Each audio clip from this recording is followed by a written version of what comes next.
নমস্কার বন্ধুরা, আজ তোমাদের সাথে একটা চিংড়ি মাছের একটা দুর্দান্ত রেসিপি শেয়ার করতে চলেছি। সঙ্গে থাকো, আশা করি সত্যি তোমাদের ভালো লাগবে। আমি সুস্মিতা, স্বাগত আমার রান্নাঘরে। ভালো লাগলে অবশ্যই লাইক শেয়ার করে দেবে তোমাদের বন্ধুদের সাথে। রেসিপিটার জন্য আমি এখানে 500 চিংড়ি মাছ নিয়ে নিয়েছি। ধুয়ে পরিষ্কার করে নুন হলুদ মাখিয়ে একটু লেবুর রস দিয়ে মাখিয়ে আমি রেখে দিয়েছি। অন্যদিকে ক্যাপসিকাম পরিমাণ মতো কিউব করে কেটে নিয়েছি। আর এখানে পেঁয়াজটা দুরকমভাবে আমি ইউজ করছি। কিছু পেঁয়াজ কিউব করে কেটে নিয়েছি আর কিছু পেঁয়াজ কুচানো নিয়ে নিয়েছি।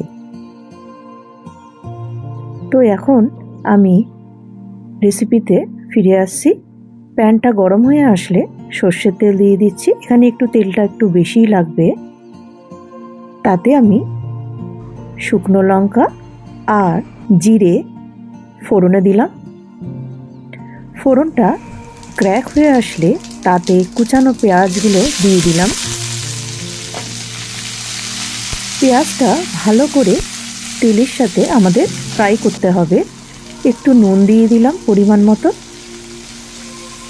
পেঁয়াজের রং যখন গোল্ডেন ব্রাউন হয়ে আসবে তখন আমি তাতে চিংড়ি মাছটা অ্যাড করে দিচ্ছি। একটু হলুদ গুঁড়ো দিয়ে দিলাম, একটু লঙ্কার গুঁড়ো দিয়ে দিলাম। ঝালটা সম্পূর্ণ তোমাদের উপর। আর একটু ধনের গুঁড়ো দিয়ে দিলাম, সাথে গরম মশলা পাউডারও দিলাম। সমস্ত মশলার সাথে চিংড়ি মাছ পেঁয়াজ খুব সুন্দর করে লো ফ্লেমে আমাদের ধীরে ধীরে ভাজতে হবে। অনবরত নাড়াচাড়া করতে হবে, কারণ সম্পূর্ণ শুকনো ভাজা হচ্ছে, যাতে ধরে না যায় সেদিকেও আমাদের নজর রাখতে হবে।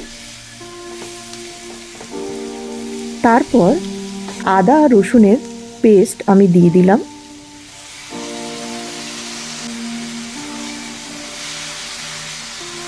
সেটা দিয়েও সুন্দর করে কষাতে থাকলাম। প্রয়োজন পড়লে ঢেকে দেব, কারণ চিংড়ি মাছটাও আমাদের সিদ্ধ হতে হবে মশলার সাথে। দেখতেই পাচ্ছ মশলা আমাদের সুন্দর কষে এসছে এবং তেল ছাড়তে শুরু করে দিয়েছে।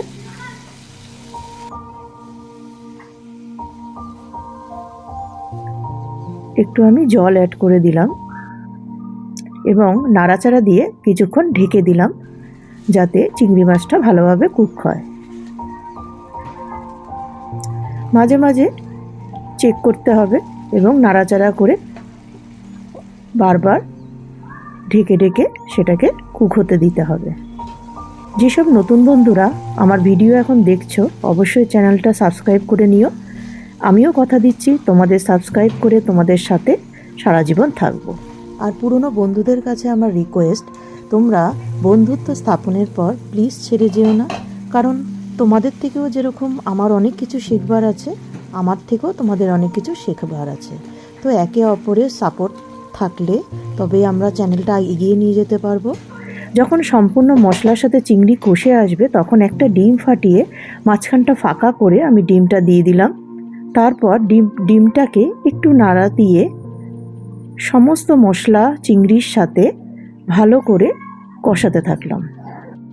খুব সুন্দর করে কষাতে হবে, যাতে ডিমটা সমস্ত মশলার সাথে খুব ভালোভাবে মিশে যায়। কোথাও যেন ডিমটা লাম্পস না তৈরি করে, পুরো যাতে মিশে যায় সেইভাবেই আমাদের বারবার নাড়াচাড়া করে কষাতে হবে।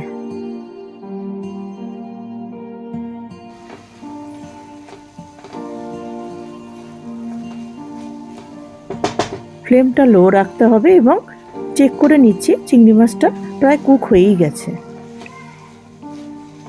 আরেকটু নাড়াচাড়া করে তাতে আমি ক্যাপসিকামটা দিয়ে দিলাম এবং পেঁয়াজ যেটা কিউব করে কাটা রাখা ছিল সেটাও দিয়ে দিলাম। দুটোর সাথে এবার সমস্ত চিংড়ি মাছ মশলা ভালো করে নাড়াচাড়া করে মেশাতে থাকলাম। ভালো করে মেশানো হয়ে গেলে কিছুক্ষণের জন্য ঢেকে দিলাম আমরা।